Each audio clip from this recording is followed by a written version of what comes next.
In a so-called free state, officials and stakeholders concoct solutions to problems often created by other bureaucrats and with little regard for infringements on the people. These stories are born at the apex of freedom and entrepreneurship.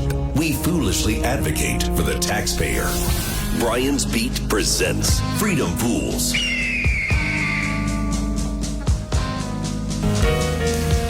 I said a government's a way too big.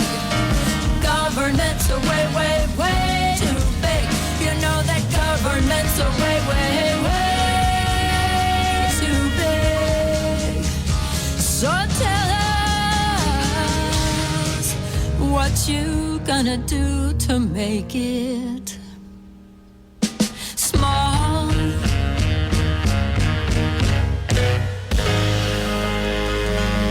Your move.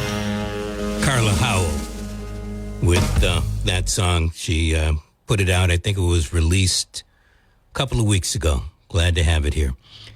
Hour 3 of Freedom Fools on WBSM. I am the Fool. I'm Brian. Glad to have you with us. She talked about government way too big. How do you make it small? Well, you got to minimize it. One of the things that I like about President Trump, there are not too many, but he would like to abolish the Department of Education. I wish that he would get to doing it. I wish he would get Congress to sit down and make that a real thing.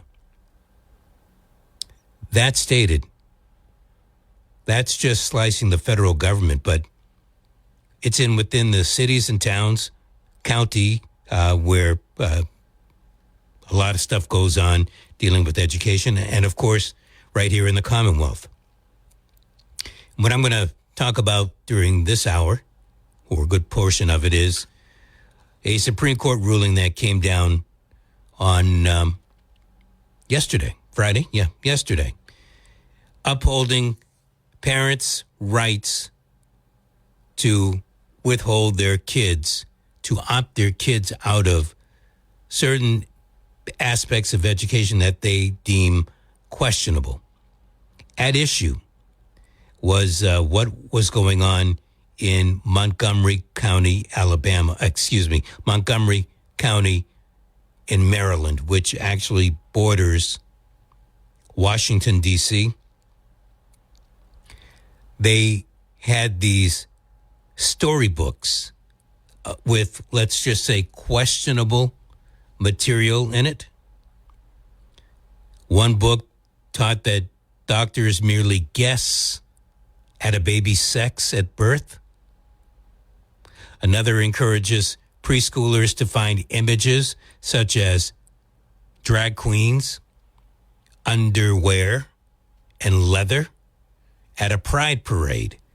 Again, I haven't even gotten to that, so maybe I should tell you that these particular storybooks are for 3 and 4-year-olds. Now, before you drop that beer and say, what the, you know what, hold tight. Supreme Court heard you. Supreme Court made a ruling. Part of the problem with what was going on in Montgomery County, and I do say what was going on in Montgomery County, is that they took parental opt-out for the 3 and 4-year-olds. If you were older, you go figure this one out. If you were older, you could opt them out, but you could not opt your 3 or 4-year-old. I would have been yanking my kid out of that school so fast, the door wouldn't be able to hit me from behind. But at any rate, just think about that. Content celebrating gender transitions. Content celebrating same-sex attraction. I'm not against that stuff, but I would want the option of whether or not my son, my daughter, whatever the case may be, would be there digesting that information. Personally, I don't think it belongs in school, but that's a personal opinion. As long as I can opt out. Here's what kind of puzzles Brian. You can opt out now, but why wasn't it set up so the child, the family, could opt in? Why is this type of education deemed so important? So important that you have to let 3- and 4-year-olds know about this stuff.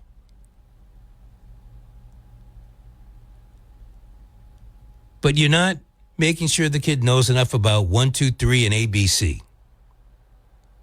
Can anybody explain that to me? Maybe Michael King can do so. Michael's going to join us when we come back. He is one of the leaders of the Massachusetts Family Institute. He's going to join us when we come back on Freedom Fool.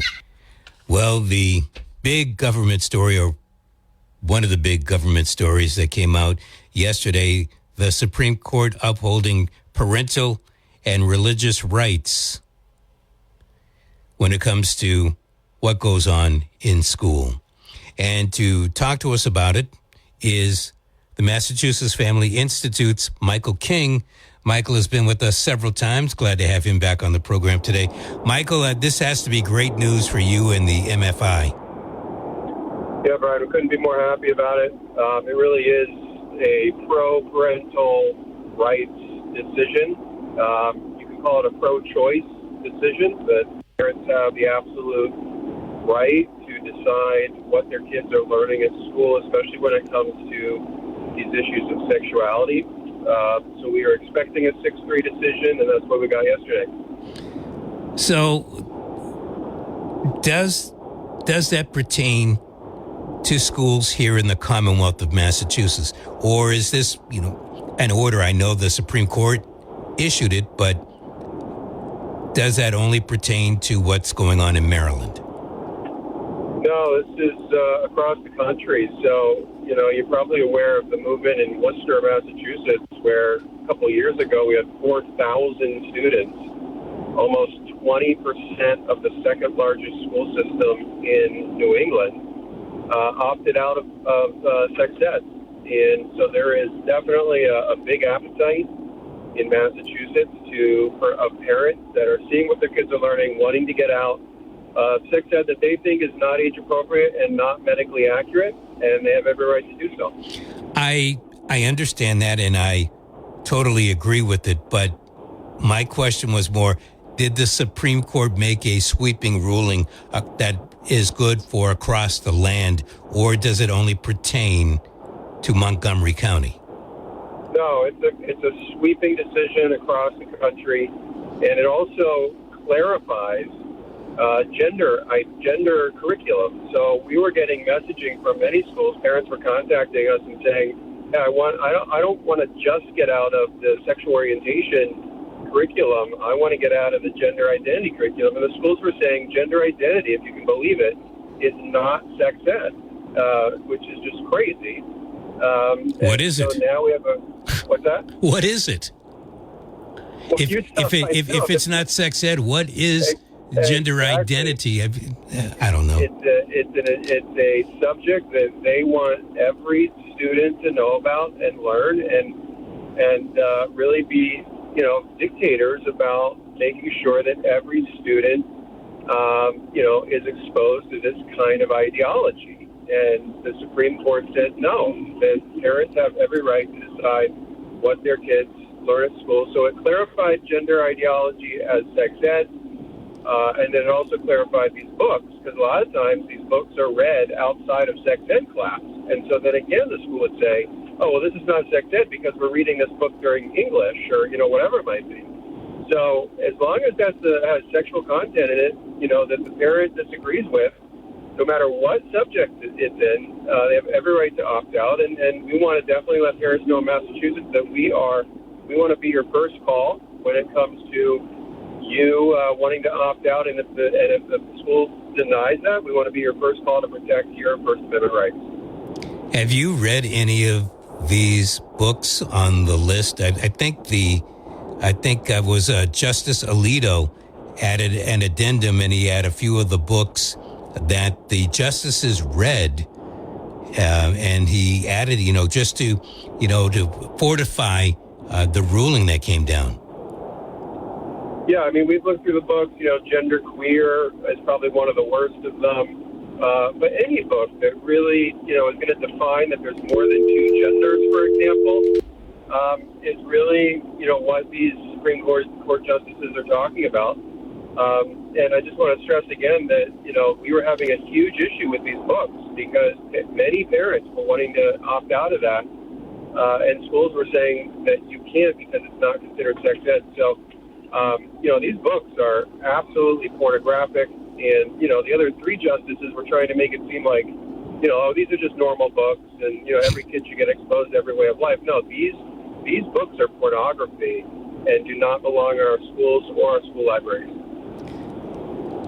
Well, I'm going to take my libertarian stance, I guess. If you want to have them there, so be it. I don't necessarily want my kids reading it. But my bigger point here would be, so now you can opt out. I think that you should have to opt in instead of you have to opt out, because what happens if you don't know what book is there and your kids are, force fed this? It's too late once they've already read it, right?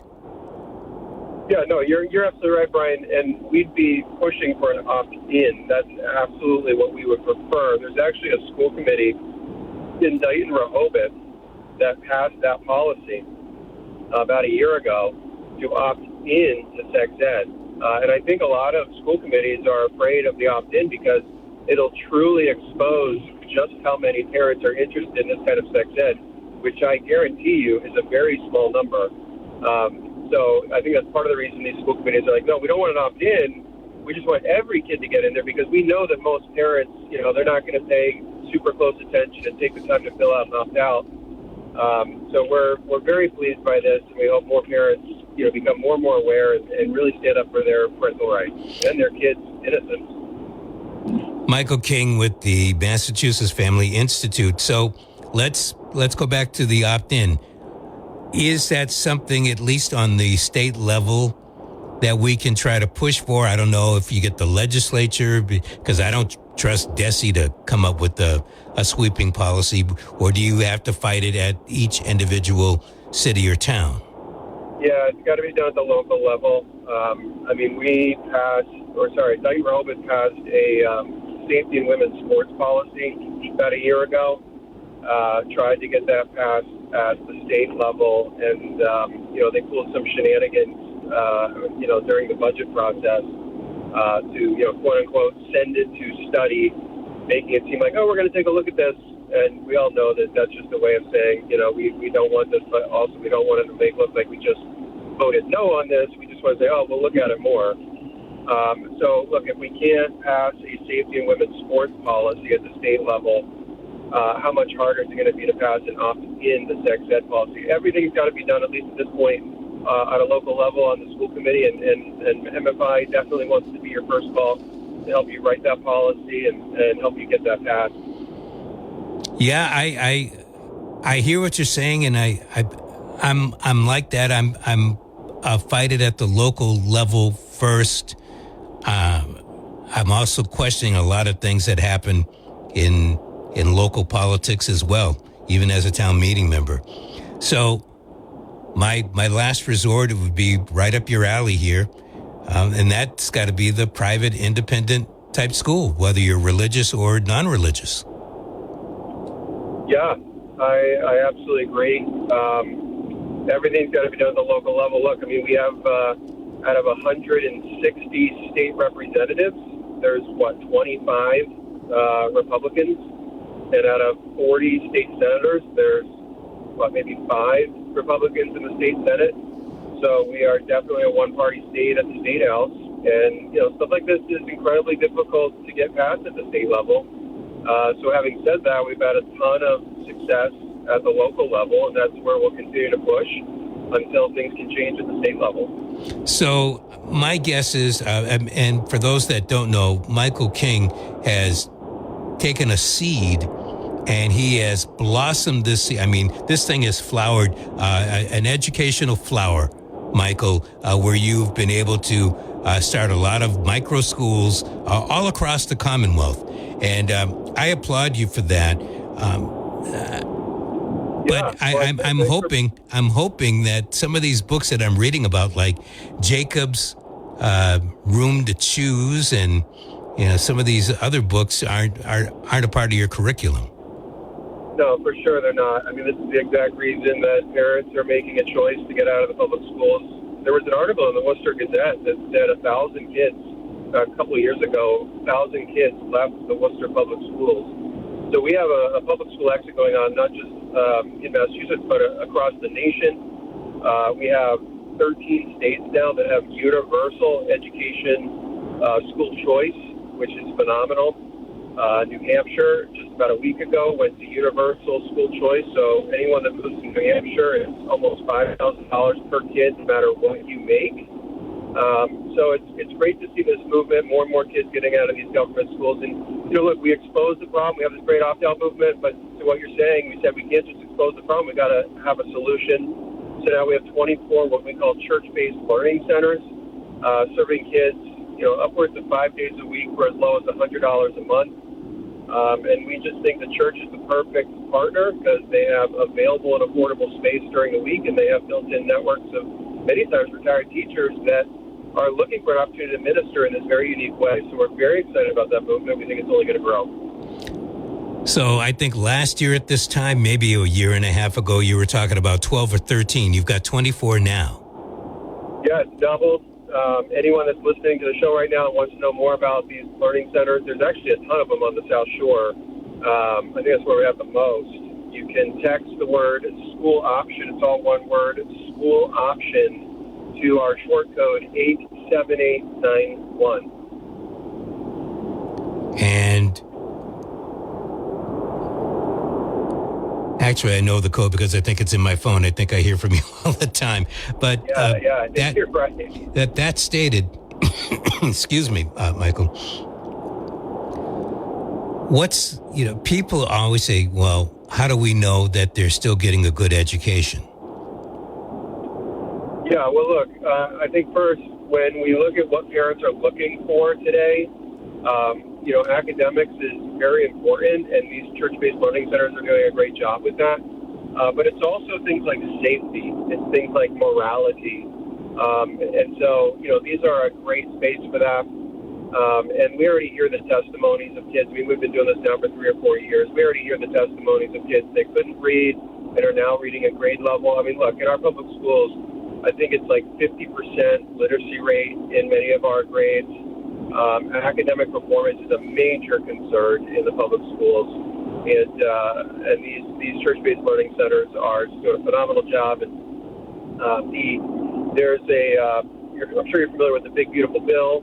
We are praying, we are hoping that the Educational Choice for Children Act gets reinstated in the Big Beautiful Bill. We'll probably know by the end of this weekend, and that will mean educational choice for Massachusetts residents.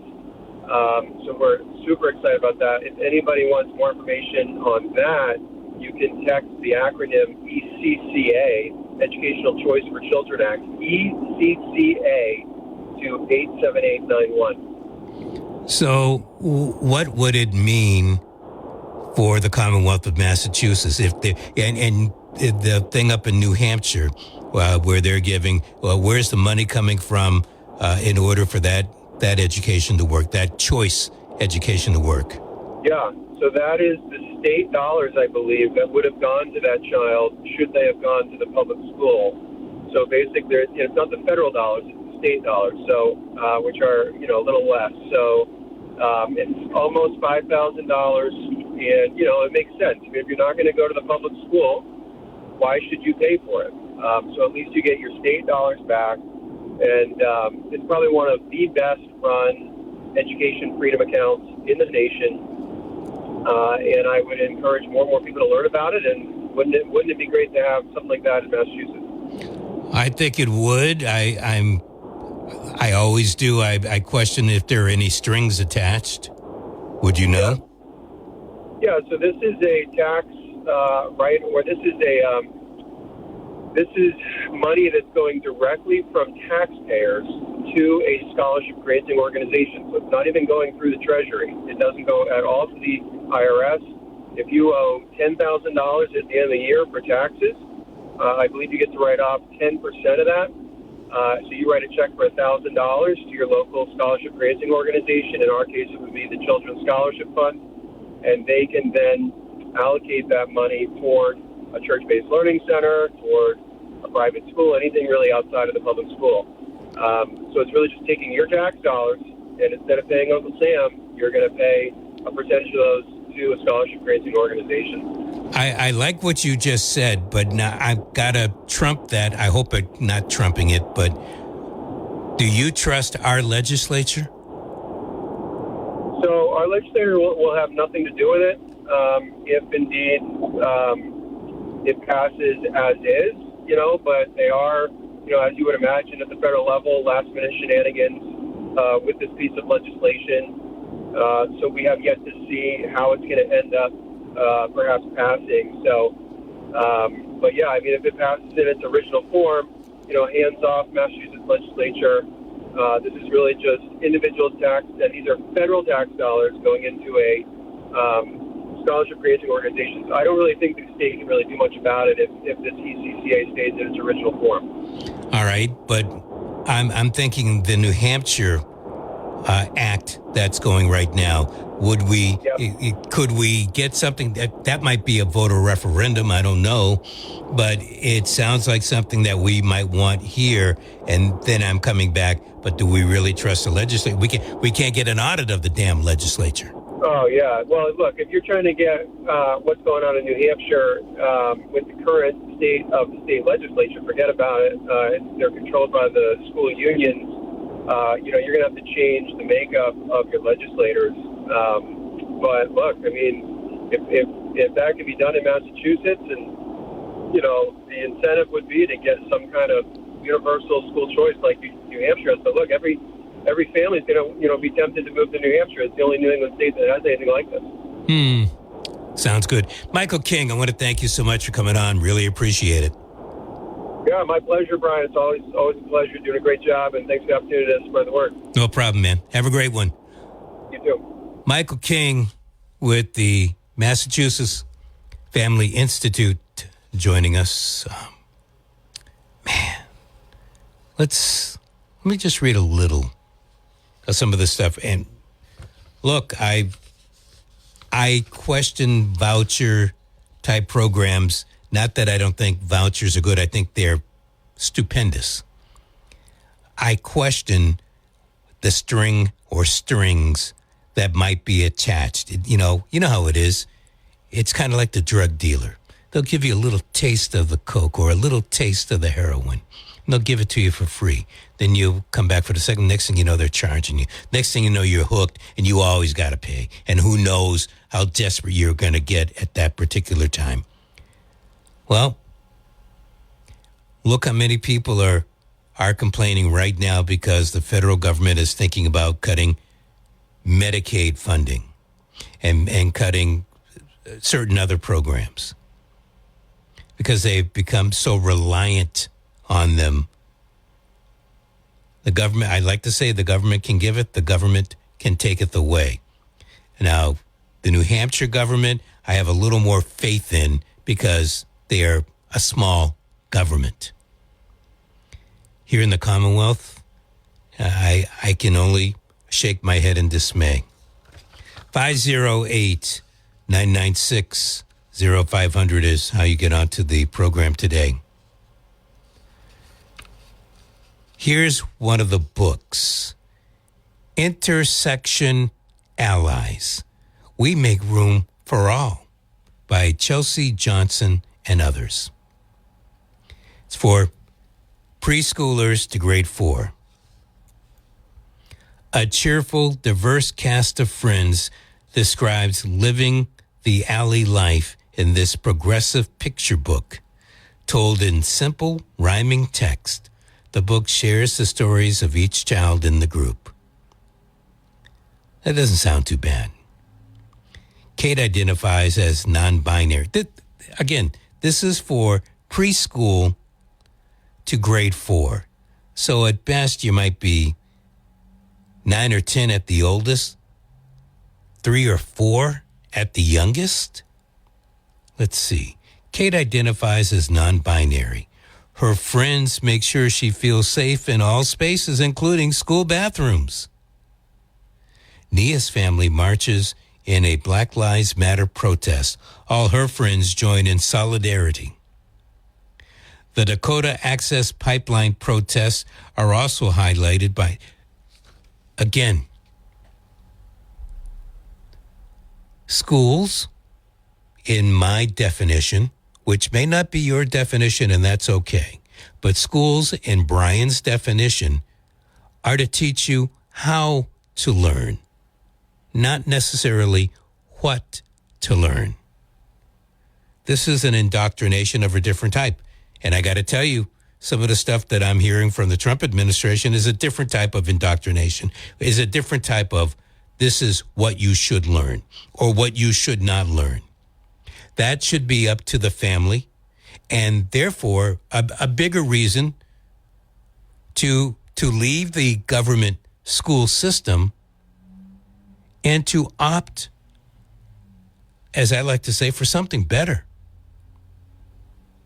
508-996-0500. Okay. Jacob's Room to Choose by Sarah Hoffman and Ian Hoffman. Preschool to grade 2. So this couldn't be as bad as Intersection Allies, or could it? Let's see. In this follow-up to Jacob's new dress. Okay, I take back what I said earlier. In this follow-up to Jacob's new dress, Jacob and Sophie try to use the bathroom at school but do not feel safe.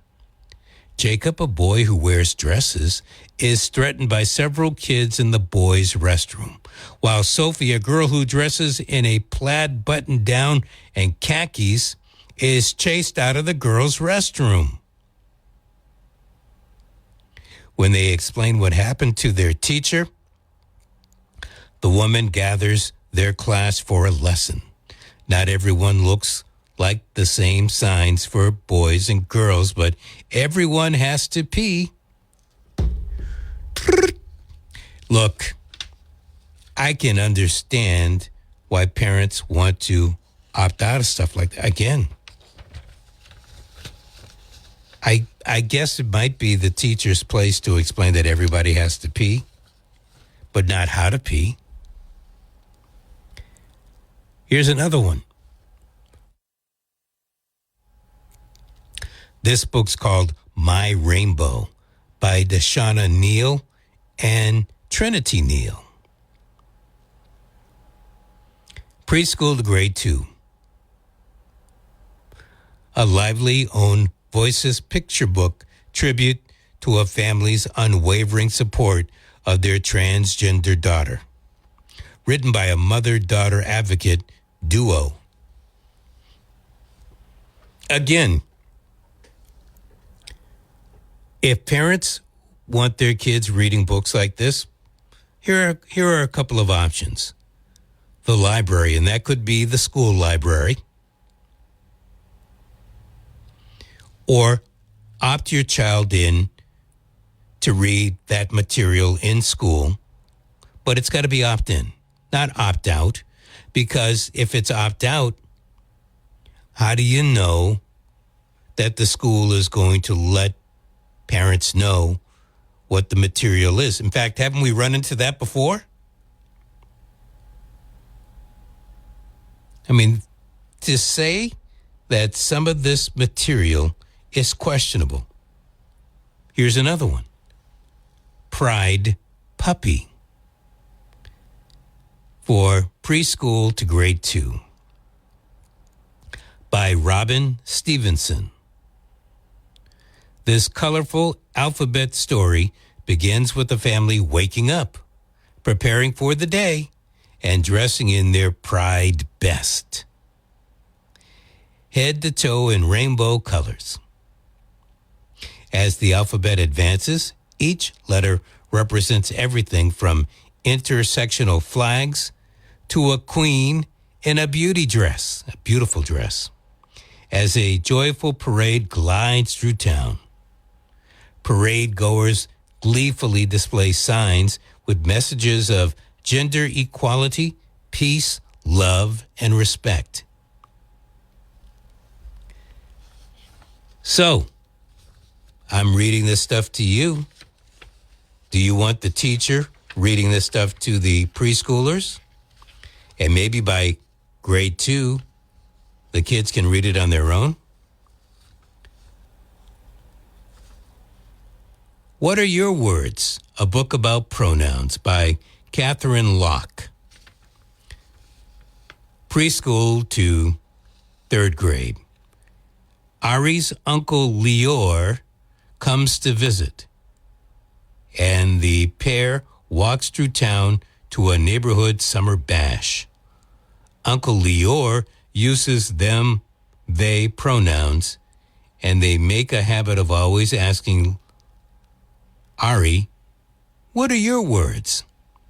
Sometimes Ari knows which pronouns feel just right, but on this day, it's tricky to decide. On the way to the bash, Ari introduces Uncle Lior to everyone in town using that person's pronouns, which are illustrated over their head, along with the few words describing their personality.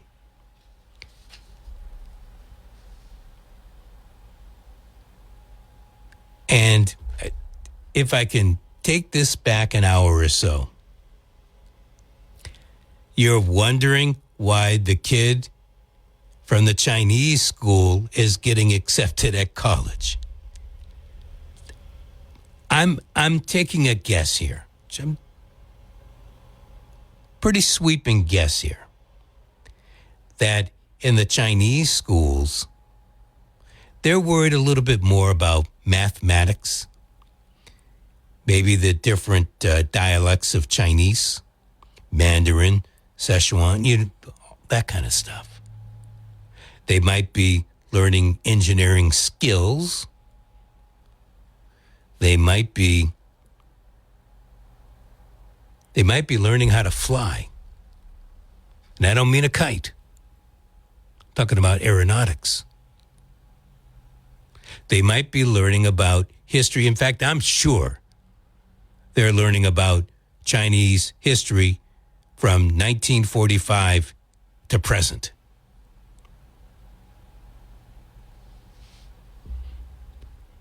But some of this other stuff, it's over the top. Wouldn't you agree? I think it's shameful. It makes me wonder, how did school committees, superintendents of school, the people that choose the books for each school district, elementary, middle, and high school, how they got their jobs? It's putrid. It makes me want to gag. That stated, if you as a parent, guardian, grandparent, if you're okay with the material, so be it. But let's not force families that have, and it doesn't, to me, it doesn't matter if there's a religious abhorrence to it. It matters that you don't want it. All right? You don't want your kid learning that. Why should your tax dollars fund something that you don't want your kids to learn?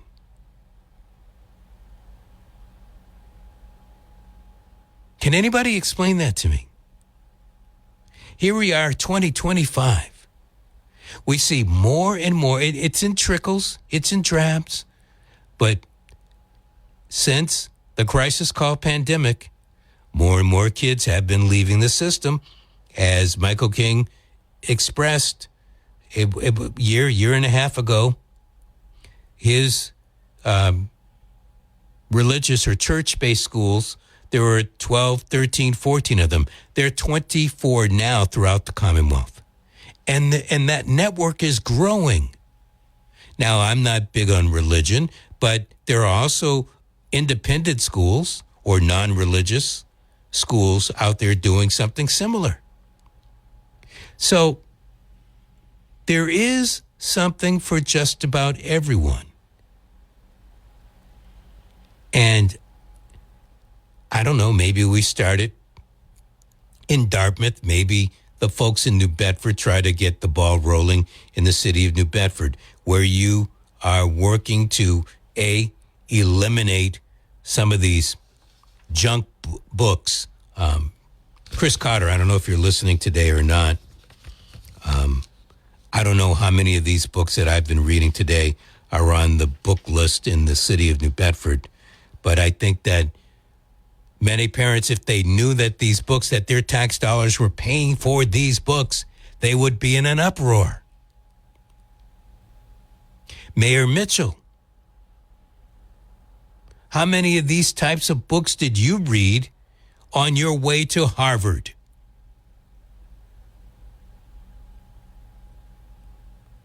If you're the superintendent of schools, how many of these books did you read on your way to college?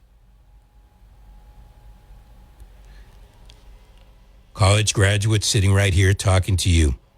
Never once did a book like this come across my desk. Never once did we have to read anything akin to this. Now, was there some trash that we had to read? Sure. The Midnight Ride of Paul Revere. It never explained that Paul fell off the horse. But, I mean, it wasn't gender explicit. And the other thing, Michael King brought this up. How is it that gender identity isn't a part of sex education? Who in the hell ever thought that they could get away with saying something like that? And I mean, really get away with it. Really? Gender identity isn't sex. Let me stop. In the remaining minutes that we have, if there's someone who can tell me, and I'll listen, I promise, if you can explain to me why gender identity is not sex education, I have taken the wax out of my ears, and I'm willing to listen. 508-996-0500. I don't know that you can do it, but I'm willing to listen if you can. A lot of this is just trash. And congratulations to the parents in Montgomery County, Maryland, for making the move that they did to actually take this to court and fight all the way up to the U.S. Supreme Court. Now, they had help. They had other groups that do legal battles jump on board. But you got to start. And I would like to see that kind of run happen here in the Commonwealth. First things first, let's find out what materials are floating around in the school. And let me applaud the folks over in the old Rochester regional community, those schools of Marion, Mattapoisett, and Rochester, because they have been fighting like the Dickens to get a lot of these crappy books out of the school. You paid the money for the books. You might as well leave them in the school, but have an opt-in if you want your kids to read that material. And I know that most of the parents that I communicate with from that area, they don't want it at all. But the books are there. And I guess you can keep on trying to fight to get the books out. It might work. But in case it doesn't, work for an opt-in instead of the opt-out. Because as you can see, you can opt out all you want, but there's always going to be the weasel out there, the weasel superintendent of schools, the weasels on the school committee that will work, and they'll get an attorney to write it up to make sure that your kid is going to see that material. 508-996-0500. Thank you. Hello. Yes.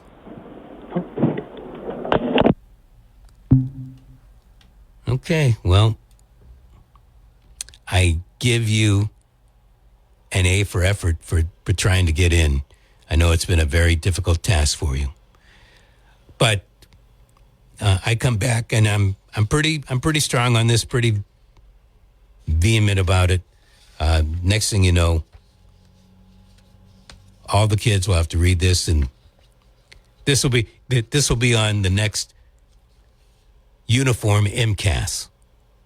I can't believe that they actually have this material out there. Hello. Hi, Brian. Hi, Brian. So I wanted to just share this since we're talking about this. My sister, who lives out, in California, near in Berkeley, she's got a granddaughter who's going to be 3 in August. So she's still in her 2s. And she sent me a picture of her dressed up for Pride Day in her preschool, or in her nursery school. Really? Pride Day. Pride school and nursery school, huh? I mean, what? Well, I mean, that's Berkeley. I mean, that is Berkeley. Yeah, right. It is Berkeley. But it's like, what are you telling them Pride about at 2 or 3 years old? Pride in what? A rainbow? Like, they don't know. But she was all dressed up in rainbow Pride outfit. I was like, oh, what are we going to do? It's a lost cause. Hey, thank you for your call. I'm going to try to get a couple more in. Thank you. Okay. Hello. Good afternoon, Brian. How are you? I am. Got to make it quick, though. Okay, Brian, it's like quickly, it's the whole thing about the citizenship. I mean, we're only one of 30 countries in the world that actually does that. And that was intended for slaves who were brought here against their will. So there are people taking advantage of that, and I really believe you can't make a lawful act that's not an unlawful lawful. And a lot of people, they use it to their advantage. I see it every day. All these young women getting pregnant, coming in 20, 19, 18 years old, here for a couple of months, boom, pregnant. So I disagree with you there. I think there has to be a way. We have to find a way to do this, because if we don't take away the carrot, they're going to keep on using it. So we're only one of 30 countries in the world. So all the other countries don't do what we do. And it was intended for that. So I'm hoping that the Supreme Court really does the interpretation the right way, because that was meant for people brought here against their will, not people taking advantage of So that came out in 1868. Yes, sir. Slavery stopped. Yes, sir. Importation of slavery stopped in 1807. It was for the children. It was for the children, because the white people who were very racist were saying that their children weren't American citizens because they didn't want them to vote. And they were, because their parents were brought here against their will. So that's a no-brainer. These people aren't brought here against their will. These people are using the system, and the system is hurting regular Americans between housing, medical. The numbers are the numbers. The reason why housing costs are crazy in this country, when you open the border in 1 year, in 4 years, to 10 million people plus, as we know, they say 10 million, there's probably more, all the gotaways. Then we have states like our state giving 2 years of free rent. Well, I have friends of mine who are shacking up 3-4 to an apartment because they can't afford it. And we got a governor who's supposed to represent American citizens giving 2 years free rent to illegal aliens who broke the rules. You think that's right, Brian? I don't. Well, you know what? I don't think it's right, but those are two entirely different things. We'll see what the Supreme Court does. I do appreciate your call, and I got to wrap this up. So thank you. I'm sorry I'm not going to be able to get to any other callers. Well, it's time for me to pack my bags and get on out the door. I'm going to try my best to find out about some of these book titles. I've been texting back and forth with school committee member Chris Cotter, and he will, I'll give him a few titles, and he'll check to see if they're on the list in the New Bedford schools. We'll find out, as they say, when we find out. I'm back on Monday, 6 o'clock for Brian's Beat. You have yourself an excellent weekend. Stay dry. 73 in Dartmouth, 69 in Rochester, 73 in New Bedford. Time for me to pack up the bags and get on out the door. Enjoy. Adios. Traveling around from town to town, sometimes I think I'll settle down, but I know I'd hunger to be free. Roving, the only life for me. Adrifting, the world is my friend. I'm traveling along the road.